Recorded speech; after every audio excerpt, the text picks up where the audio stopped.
You wouldn't know this about me since I never talk about them on my channel, but I am actually a big fan of board games. My wife and I enjoy playing them together with family or friends, and we always have a great time. That is why when Nintendo randomly announced Clubhouse Games 51 Worldwide Classics a couple months ago, I was unusually hyped for it. It seemed like this collection was not only offering classic board games, but was also poised to be a spiritual successor to some of the tech demo minigame compilations on the Wii, such as Wii Sports and Wii Play. After all, Clubhouse Games includes motion-controlled bowling, toy versions of the other games included with Wii Sports, and also has retooled versions of minigames from Wii Play as well. Any way you shake it, this was promising a wealth of content for a seemingly fair price of $39.99, so I made sure it was on my radar. But now that the game is here and available to play, is that price tag worth it? Absolutely! What I have always loved about Nintendo is that when they have a simple concept like this, they find ways to bring that concept to life with personality, playability, and just pure fun. Clubhouse Games may be far from a perfect collection of games, but it was given just enough detail and love to stand on its own two legs. Unlike other cheap video game versions of board or card games, almost all of the 51 games included here feel as though they were lovingly recreated with respect to their origins, and in a way, serve as a larger representation of Nintendo's heritage as a company. For those who are unaware, Nintendo has been around much longer than the 70s and 80s, when video games began to really become popular. They've existed since the late 1800s, originally mass-producing decks of Hanafuda cards in Kyoto. That's why it feels special, at least to me anyway, that Nintendo would spend their time and resources making a collection like this. By not only including Hanafuda in the collection but many other international games as well, it almost comes across as though Nintendo is paying heartfelt tribute to these games rather than cynically cashing in on them. Indeed, the game is not only well designed and fun to play, but also feels like an enormous lesson on the history of board games. Not that any of the information you gain is particularly extensive, but the effort made to benefit the player's intelligence is a welcome one. This aspect of the game is made pretty intuitive with the way it offers single-player challenges, which is the globe feature you see here. Different guides appear on the globe and will offer insight on how a specific selection of games work, along with their historical significance. And of course, you have goals to accomplish for each minigame, giving the player more reason to play than just for the sake of playing. Now, learning how to play some of these games can be tricky on occasion. The reason why is because the collection's framing device is a family of 4 represented by game pieces that look like human figurines. When you select a game, there's always a scripted introduction involving these characters. You have the option to skip these, but the general idea is that the characters are having a conversation that's meant to indirectly show you how to play the game. But sometimes though, the rules and strategies get muddled by either vague explanations, I'm a January man.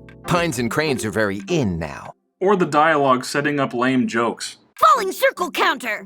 Crouching disc stance. Seeds of future victory. Thankfully, each game offers basic instructions on how to play, and for the most part, they do a great job teaching you how to at least get started. Once you get into a game, the process of playing is almost always straightforward, with directions being clearly given to the player, and the controls are so simple that I believe anyone can sit back and have fun, even if they've never touched a video game controller in their life. However, this doesn't really apply to the toy-based and motion control games as much. The former more so because some of them have janky joystick-based control schemes, and the latter because the motion controls are weird, especially when playing darts. But still, many of these games are presented in a simple and direct manner. This makes it easier for multiplayer to work, since people of all ages could sit back and have fun with this. Heck, on the day that this game launched, I showed it to my in-laws, and we ended up playing it for about 10 hours straight. Since matches often go very quickly and require little effort to pick up and play, time can easily escape a group of people engaged with these games. I have found this is especially the case as my wife and I have sat back and played games like MANCALA late at night. Now, there are some major downsides to the local multiplayer though, for not every game is conducive to that setting like Texas Hold'em, where you obviously don't want the people sitting next to you to know what cards you have. Therefore, despite the fact that 3 and 4-player modes are supported, there are barely any games available for that many people. Most of the multiplayer fun will be limited to just 2 players in the same system. And on top of that, you can only use Joy-Cons for multiplayer at the moment. Granted, those little things aren't terrible, for they have a lot of cool tech in them. There's just a slight problem with them that I like to call